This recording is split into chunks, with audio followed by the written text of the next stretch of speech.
Hello, this little segment is about pension tax reform.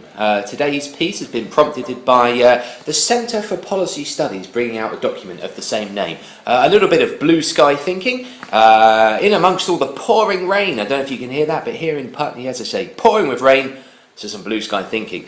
So what did the Centre for Policy Studies have to say about tax relief reform? Effectively, a couple of things. They're saying at the moment we get tax relief on contributions. That's one of the things we get for pensions. Number two, we get a tax exempt 25% lump sum when we retire. Number three, if you're an employer, you get a national insurance break on money going into pensions. That's okay. And broadly speaking, pensions grow tax free. So the cost of these, 26 billion for tax relief, 2.5 billion tax exempt lump sum, 13 billion national insurance, and almost 7 billion tax relief. That's kind of the cost to the Treasury. But these tax incentives, the Centre for Policy Studies say, are flawed. They are crude and misdirected, primarily towards the wealthy. They lack any emotional resonance, agreed there, and they do little to encourage a savings culture amongst the young, again, agreed there. So, what are their proposals? Which, broadly speaking, I agree with. At Green Financial, our motto is simplify your finances, and I like to think that many of these do. Number one, combine the annual limits for putting money into a pension and an ISA into one flat rate. Now, at the moment, the amount you can put into a pension is, give or take, £50,000 a year. The amount that can go into an ISA, 11,280.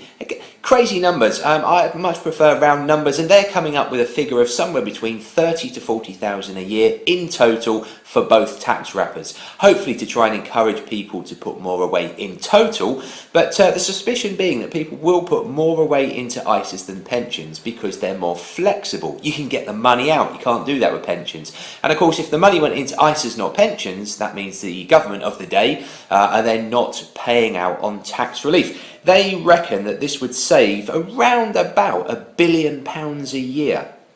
So not bad. Now, another thing that they mentioned that I have heard every single year since I started doing this job in 1996 is scrapping entirely higher rate tax relief. Like I say, every year that gets mooted and every year it passes by. Will it be this year, next week in the autumn statement from George Osborne?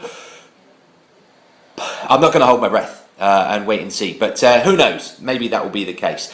Getting rid of the 25% tax-free lump sum, that one's not going to go down so well. People that were saving now on the basis they were going to get that, to find out they've lost it, that wouldn't go down well, I don't think. And they're talking really about getting rid of any kind of lump sum unless you've got enough to pay you a kind of what they call a minimum income, £20,000 a year from a pension.